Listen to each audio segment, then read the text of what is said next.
Boa noite, pessoal, boa noite. Mais uma vez aqui, a dupla, né, Bira e Faria. É claro, quando nós começamos a live aí, as considerações iniciais. Desejo aí a todo mundo uma bela noite de quarta-feira, tá? Continência aqui para o meu amigo Bira e para todos vocês. Tá? Mais uma vez aí, como é hoje, quarta-feira foi um dia cheio de novidades, né? Boas e ruins. Sejam bem-vindos à live e vamos começar aí. Bira, suas considerações iniciais, por favor. Boa noite, pessoal. Bira Monteiro aqui, junto com o nosso grande Faria, né, fazendo aquela dobradinha de sempre, trazendo alguns aspectos aí da opinião pública. A gente dá para chamar hoje de day after, o dia seguinte. Porque, querendo ou não querendo, tanto o discurso do presidente lá na ONU, quanto o apoio do vice-presidente aqui no Brasil. E os avanços que nós estamos vivendo no Brasil está caindo como uma bomba em cima da oposição. Entretanto, a oposição, que é que nem a cobra que não está morta, né? Também fez das suas aqui, né? Aliados, que antes eram aliados, hoje são inimigos, né? E a dança das cadeiras não para, né? Então, não no tocante ao governo Bolsonaro, mas principalmente no apoio que ele pretendia ter do Congresso Nacional, né? E o medão, né? De conversar com o Moro, né? Se bem que não conversa mais com o Moro, né? Conversar com o substituto do Moro lá em Curitiba, ou aí em Brasília mesmo, no Rio de Janeiro, onde for conotado o desfalque realizado. Uma das coisas mais tocantes que eu vi no dia de ontem, baixaria, foi você sabe que eu sempre vou pregar isso aí, foi empurrar para a semana que vem a reforma da Previdência, porque teve um dos senadores que foi investigado. Isso é triste, né, Faria? E PC está para terça-feira da semana que vem, né? Tá, vamos à primeira pauta, Bira? Deixa eu ver o que está funcionando aqui. No primeiro discurso abrindo uma Assembleia Geral da Organização das Nações Unidas nessa terça. Vamos lá. Então vamos começar aqui com o discurso do presidente Bolsonaro para o Felipe Moura Brasil. Vocês vão ter algumas surpresas mais para frente, não com o Felipe Moura Brasil, porque todo mundo conhece ele, mas mais para frente vocês vão ter uma grande surpresa, hein?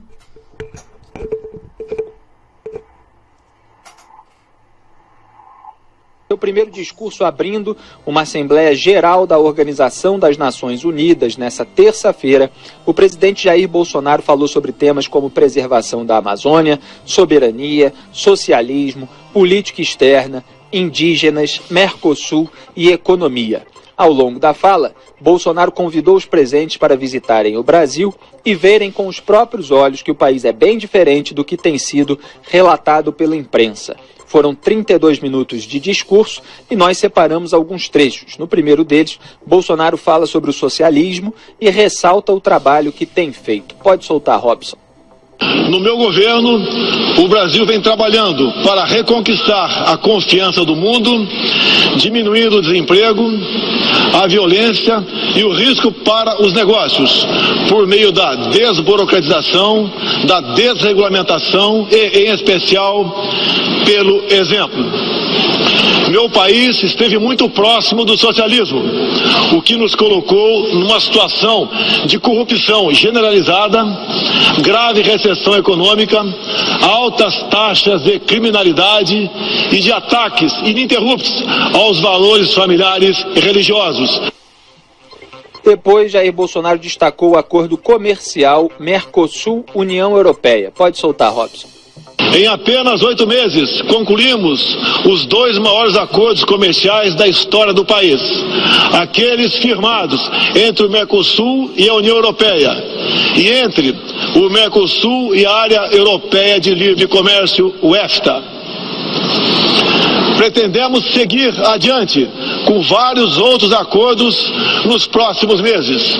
Estamos prontos também para iniciar nosso processo de adesão à Organização para a Cooperação de Desenvolvimento Econômico, OCDE. Já estamos adiantados, adotando as práticas mundiais mais elevadas em todos os terrenos, desde a regulação financeira até a proteção ambiental.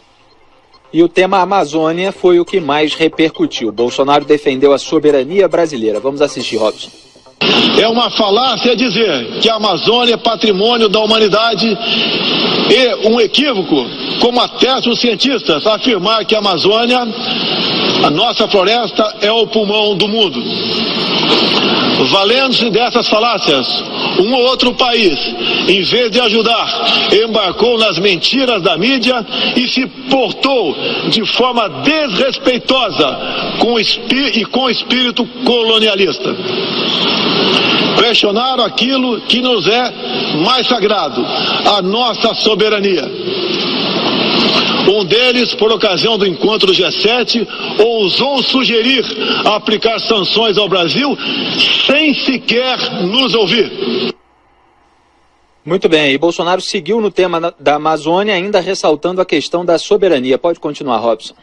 Quero reafirmar minha posição de que qualquer iniciativa de ajuda ou apoio à preservação da floresta amazônica ou de outros biomas deve ser tratado em pleno respeito à soberania brasileira. Também rechaçamos as tentativas de instrumentalizar a questão ambiental ou a política indigenista em prol de interesses políticos e econômicos externos, em especial os disfarçados de boas intenções. Estamos prontos para, em parcerias e agregando valor, aproveitar de forma sustentável todo o nosso potencial. E a militância do cacique Raoni e a temática indígena também foram tratadas em maiores detalhes. Solta aí, Robson. A visão de um líder indígena não representa a de todos os índios brasileiros. Muitas vezes, alguns desses líderes, como o cacique Raoni, são usados como peça de manobra por governos estrangeiros na sua guerra informacional para avançar seus interesses na Amazônia. Infelizmente, algumas pessoas de dentro e de fora do Brasil, apoiadas por ONGs, temem tratar e manter nossos índios como verdadeiros homens das cavernas. E, na sequência, o presidente Jair Bolsonaro defendeu um novo tempo para a questão indígena no Brasil. Solta aí. Uma nova política indigenista no Brasil é necessária. O tempo urge. Medidas arrojadas podem e devem ser incentivadas na busca pela autonomia econômica dos indígenas. Certamente que, se um conjunto de decisões vier nesse sentido, poderemos vislumbrar um novo modelo para a questão indígena brasileira. Um novo tempo para as comunidades indígenas é fundamental. A situação de extrema pobreza em que se encontram, sobrevivendo tão somente do Bolsa Família e de cestas básicas, nunca representou dignidade e desenvolvimento. Sobre cesta básica e Bolsa Família. O Bolsa Família, pelo menos, vamos dizer assim, a Índia, ela consegue alcançar. Mas a cesta básica é um caso... Eu não vou dizer o nome da reserva, mas é uma das reservas aqui do Mato Grosso do Sul, uma das maiores de indígenas. O que acontece? O marido pega a bolsa, a cesta básica que chega para ele, dada pela ONU, bota no lombo, e aí os vendedores de álcool, de pinga mesmo, de cachaça, passam em volta das... Ele não quer nem saber se a família dele vai passar aperto ou não. Isso aí passa direto no jornal aqui. Ou ele acaba morrendo atropelado porque está bêbado na beira da estrada, ou ele vai, pega, troca por cachaça aquela cesta básica, volta para casa, bebe, bate na esposa. Quer dizer, esse cara tá parado, ele tá jogado lá dentro como se fosse um bicho, ele não tá trabalhando. Pega um índio americano aí, tem incentivo do governo, tem produção, mantém suas tradições, suas raízes, né? E continua trabalhando e sendo útil para a comunidade. Porque um índio sem motivo para viver, ele acaba como faria? se suicidando, né? O que a gente tem mais visto aí no Brasil. Mas vamos em frente.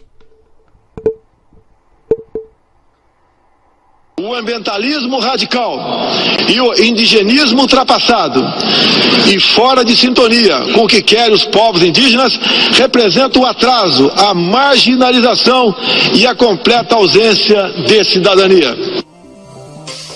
Muito bem, tem uma série de aspectos desse discurso para a gente comentar. Eu começo registrando aquilo que já fiz no Twitter hoje mais cedo, logo que acabou o discurso, que os jornais já transformaram o que eu considero a firmeza do Jair Bolsonaro, firmeza desse texto que ele leu, obviamente, na Assembleia Geral da ONU, em agressividade. Então houve manchete da Folha de São Paulo, por exemplo, em discurso agressivo na ONU, Bolsonaro ataca países e diz que há falácias sobre a Amazônia.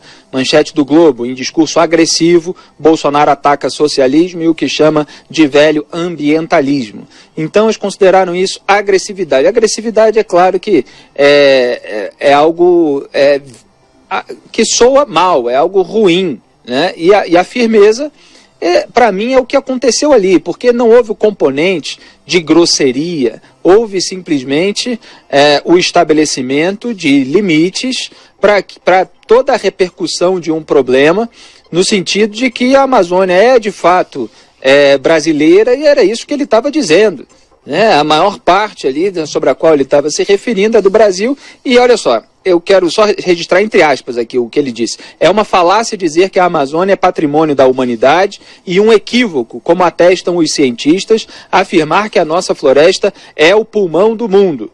Valendo-se dessas falácias, um ou outro país, em vez de ajudar, embarcou nas mentiras da mídia e se portou de forma desrespeitosa com o espírito colonialista. De fato, a Amazônia não é o pulmão do mundo, né? Muitos cientistas consideram que são as algas marinhas porque elas liberam maior oxigênio para o ambiente do que aquele oxigênio que elas usam.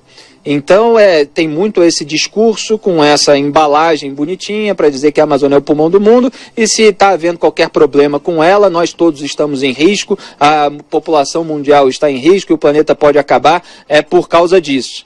E também queria complementar dizendo que esse ranço na cobertura noticiosa dos fatos, que transforma uma firmeza em agressividade, desmoraliza a imprensa e facilita a demonização de jornalistas quando apurações, cobranças e críticas são legítimas, baseadas na realidade. E a gente faz essas apurações, essas cobranças e críticas aqui em Os Pingos nos Is e sabe que tem gente que fica tentando colocar no mesmo saco dessa imprensa que distorce as questões, por exemplo, sobre a Amazônia, como aconteceu recentemente. E eu queria aqui fazer ao vivo, aliás, em tempo real, porque tem muita gente criticando supostos ataques do Bolsonaro à mídia. Então vou pegar aqui, com o auxílio do velho Ctrl+F, né, para localizar a palavra, os momentos do discurso do Bolsonaro, está aqui o texto na minha frente, em que ele falou da mídia.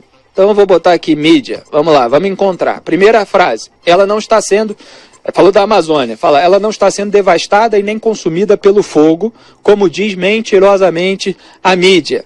Então, está se referindo aí a esse exagero da imprensa em relação a queimadas em locais específicos, certo, Augusto Nunes? E ao desmatamento, que não está fazendo com que a floresta desapareça completamente. Então sempre muitas vezes se tem manchetes absolutamente exageradas nesse sentido e às vezes não levando em consideração quais são as origens dessas queimadas, como a gente comentou muitas vezes aqui nesse programa. Então, outra parte é sobre a mídia. A ideologia se instalou no terreno da cultura, da educação e da mídia, dominando meios de comunicação, universidades e escolas. Isso é o que ele estava relatando o que aconteceu no Brasil nas últimas décadas. E foi exatamente isso que aconteceu no Brasil. Já falei isso, falo isso há mais de uma década, sempre que tenho oportunidade, e demonstrei isso numa série de artigos, assim como vários outros analistas. Então, não tem nada demais de falar disso aí. Outra parte sobre a mídia. Problemas qualquer país os tem, contudo os ataques sensacionalistas que sofremos por grande parte da mídia internacional devido aos focos de incêndio na Amazônia despertaram nosso sentimento patriótico. De fato, houve sensacionalismo da mídia sobre esse caso. Inclusive eu citei aqui um artigo do Leandro Narlock na revista Cruzoé, em que ele pega várias manchetes da imprensa e desconstrói com base na realidade. Então é claro que houve, sim, uma histeria da imprensa nesse sentido, e é isso que está sendo apontado. Aqueles jornalistas que não fizeram parte dessa histeria não têm do que reclamar, simplesmente não estão incluídos nessa menção do presidente da República. Depois ele fala daquelas falácias, né, de que a Amazônia é patrimônio da humanidade e o pulmão do mundo. Aí ele fala, valendo-se dessas falácias, é aquilo que eu comentei no começo, um ou outro país, em vez de ajudar, embarcou nas mentiras da mídia. Então, estava voltando aí a essas mentiras. Muito bem. Mais à frente, há pouco, presidentes socialistas que me antecederam desviaram centenas de bilhões de dólares, comprando parte da mídia e do parlamento, tudo por um projeto de poder absoluto. Qual é o erro que tem nessa parte sobre comprar parte da mídia? Se havia distribuição de verba de publicidade federal para toda uma rede virtual de sites e blogs que eram simpáticos ao PT. É claro que ele está usando uma palavra mais forte, é um político que sempre teve... Existia não, existe. Porque para onde é que você acha que foi desviado todo aquele dinheiro? O que ele está fazendo agora? Continua a tentativa de volta ao poder. E depois nós vamos discutir mais isso. Mas essa palavra que o Felipe falou, existia, eu discordo. Ela existe ainda. Blogs como, eu não vou citar nome, tá, para não ser processado, mas tem blogs aí que é nítido. Não é nem uma questão ideológica, não. É nítido que está percebendo um jeton ali para fazer esse contraponto contra o presidente. Quer falar alguma coisa? Bira, só pelo que falou aí até agora, o índio tem as suas terras lá, né? Ele faz plantio de milho, de mandioca. Você acha que o índio ele não gostaria de ter um trator, um arado, que facilitaria a vida dele? Uma coisa da vida para você. Não, mas aí você está tirando a maneira de ser do índio, entendeu? Aí você está... Olha... De vida, Pira. Mas eu estou falando da teoria das ONGs. Você está tirando a essência do índio. Você está transformando o índio em gente branca, entendeu? E não, índio quer ser índio. Índio quer viver no mato. Das 70, talvez 70 comunidades indígenas que são hoje preservadas, que estão realmente vivendo da subsistência dela, essa até é proibido fazer contato com essas comunidades. Mas as outras já deixaram de ser índio há muito tempo. Eles querem conviver com a tecnologia, eles querem conviver com a benfeitoria. Até porque, vamos falar da FUNASA aqui, até porque morre muito índio com doença que foi o homem branco que veio trazer para ele. Isso no Alto Xingu aconteceu aos montes. Imagina nas outras reservas que são próximas, por exemplo, de Dourados, próximo de outras cidades, onde o índio vai à cidade e volta. Aí ele fica lá. Como ele não recebe aquilo tudo que essas ONGs enviam, né? Não vai para o índio mesmo, não vai para ele, na minha opinião. Eles vão lá fazer artesanato, ficar no chão lá com crianças o dia inteiro com fome, para tentar defender um dinheirinho. Mas por que se eles estão defendendo dinheirinho se vai um monte de dinheiro para as ONGs? Você está entendendo? É aí que a conta não fecha. Vamos terminar aqui. Exatamente. Vamos para a próxima pauta?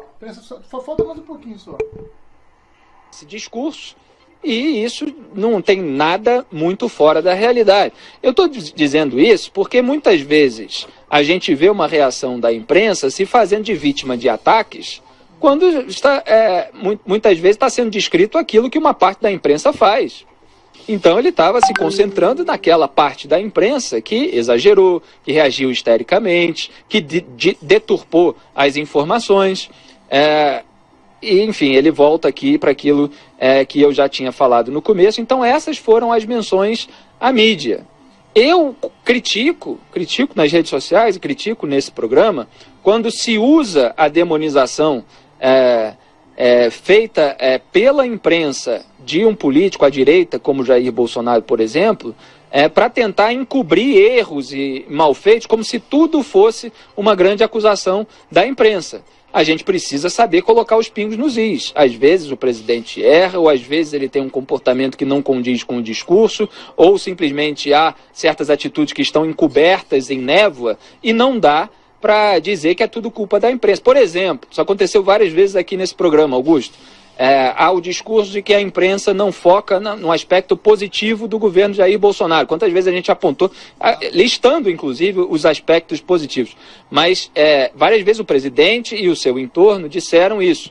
A imprensa não foca e tal, só foca nas picuinhas. Só que a gente apontava muitas vezes que as picuinhas eram ditas ou causadas pelo próprio governo, pelo próprio presidente, pelo seu entorno, pelas pessoas que estavam lá. Então, quer dizer, não dá para colocar nas costas da imprensa aquilo que os próprios governantes causam.